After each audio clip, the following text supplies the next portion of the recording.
Well, we discussed previously how India needs to find its feet towards self-reliance in several sectors, including energy, defense, manufacturing, and science and technology. Having said that, India has proved its mettle and self-reliance when it comes to food grain production, milk and poultry, etc. Agrarian sector can be India's bulwark against the current COVID-19 crisis. It so happens that rural India is the least affected by the coronavirus in the first wave of viral infections. Rural settlements allow for greater social distancing than clusters of persons of comparable economic status in urban areas. Most agrarian operations require more space than what factories do. Agriculture mandis are more spread out than any other bazaar. So agriculture was the one sector of our economy that could keep going with relatively a lesser risk despite the lockdown. Even when the guidelines did not permit explicitly, the farmers managed to visit their fields and carry out the pre-harvesting and harvesting operations. Let's discuss how India can galvanize its advantage in these basic necessities sectors and build around it. And of course, we'll talk to our respected guests on this particular show. Sumit Peer, political analyst, joining me on the broadcast. Sumit, good evening to you. Yeah, Rishabh. Great. Hi, Vinny. Good evening. Manish Pandya, editor of ITV Network, also with us on the broadcast. Dr. Ravi Malik, former secretary of the IMA, also joins us on the program. Dr. Gulresh Sheikh, BJP leader, also part of the program. Sumit, let me come to you first. Well, the day is about survival and revival. You need to survive in order to revive, and that's exactly what was also tried and conveyed by the Finance Minister Nirmala Sitharaman. We have spoken of areas where India perhaps needs to catch up. Could be defense, could be technology.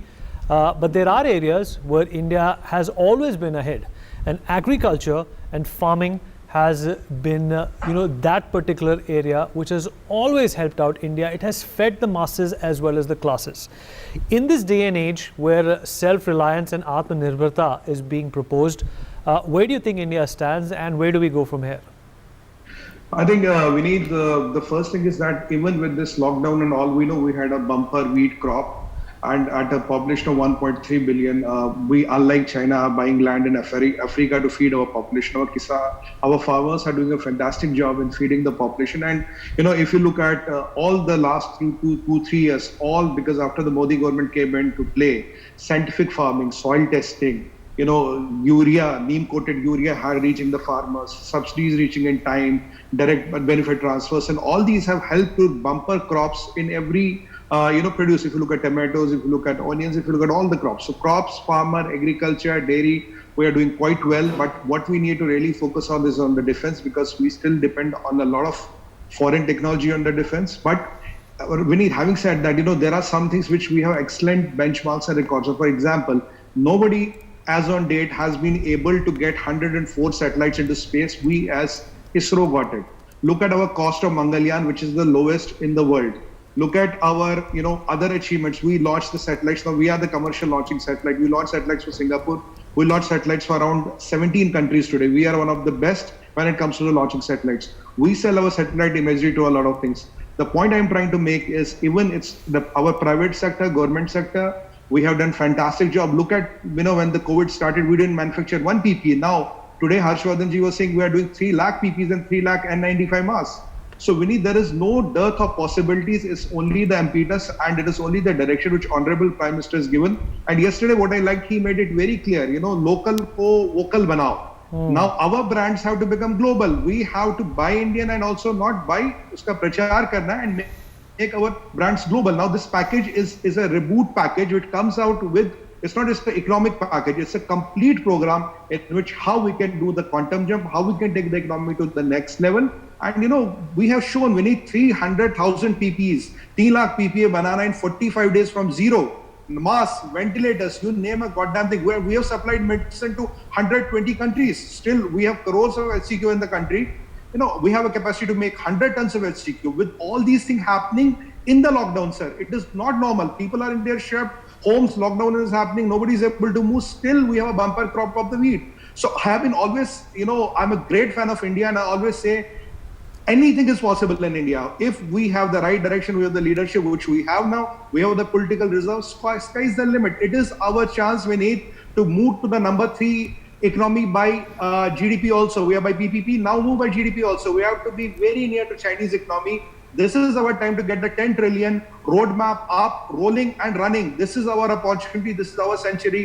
This is our moment. The world is looking to us, Sunil. Okay, Gulrez Sheikh of the BJP. Gulrez, nice to see you and a good evening to you. Gulrez, if you can hear me. Yes, Vineet. Nice to with you. Good evening. Good evening. All right, Gulrez, it's Yes, Vineet. How are in the you? atmosphere. Self-reliance is in the atmosphere.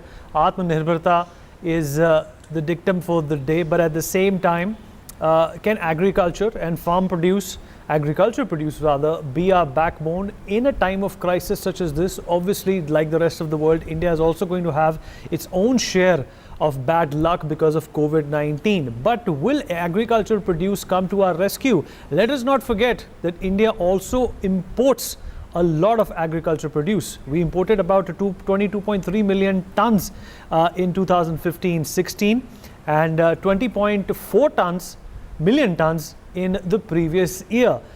So, if you throw that concept and that fact in the mix of self-reliance, where does India stand according to you?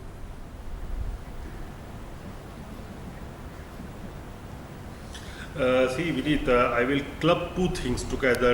One is agriculture-based economy, another is rural economy.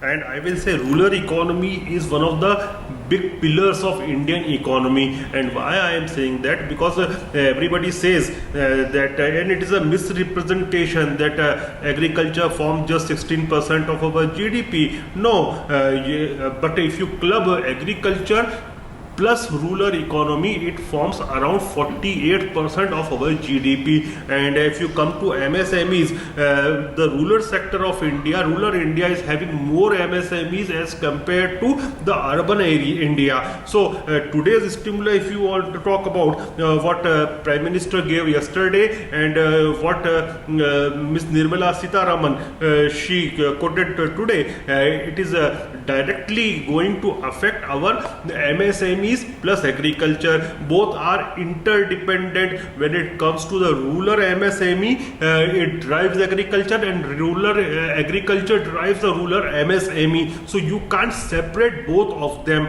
And the stimulus which today we injected in MSMEs, it will work like anything, because see, if you want to move the wheel of an economy, you need liquidity. And by the measures we have taken yesterday and today, definitely liquidity will come into market. How it will come?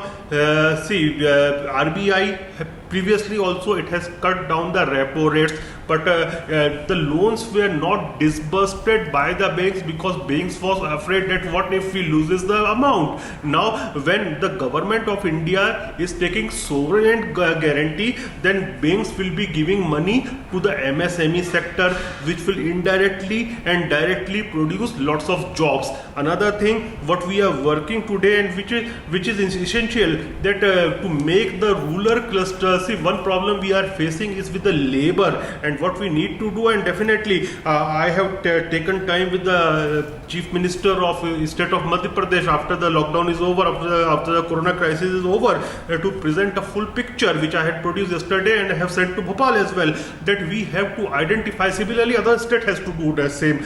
We have to identify the areas which produces labor. And why I am using produces labor? Because labor is being produced. Why our villager becomes a laborer? Because he is not finding optimal job there in his locality, so he has to migrate to cities and dwell in the slums. Then now if we take out the clusters from where the maximum number of laborers comes, like for example I will say, you look at Bundelkhand area produces the maximum number of laborers after the Bihar area. So we have to develop industrial cluster in those regions where already the labor is there, and we have to do smart connectivity via infrastructure so that those areas and the production units are linked with the ports as well as the main towns, so that selling can be done. Another concept which I have already sent to the party in Bhopal, and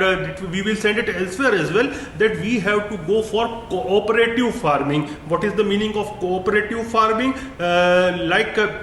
We have seen one model of Amul. Now we have to move further ahead for cooperative farming, because maximum number of farmers in India, they are having small land, say about 1 hectare, half hectare, 2 hectare, and there we have to put a cap, that suppose we put a benchmark of 10 hectare or 12 hectare, not more than that. So we will club the lands, make a cooperative by the farmer itself, and we will tell them the scientific way. Like suppose we make a cluster of 1000 hectare or 500 hectares of land for a cooperative, and that cooperative will be guided by the government, so that we can shift the crop patterns. We can also make sure that industry will buy it, and industry should pay 20% or 15%, whatever is viable, in advance, plus there must be insurance for the crops, so that what will happen, the cost of labor will reduce,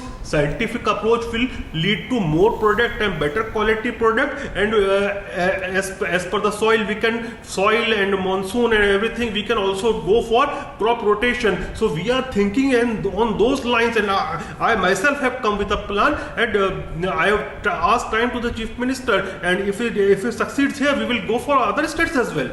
Finally, we have to bring change, and Mr. Modi is bringing change.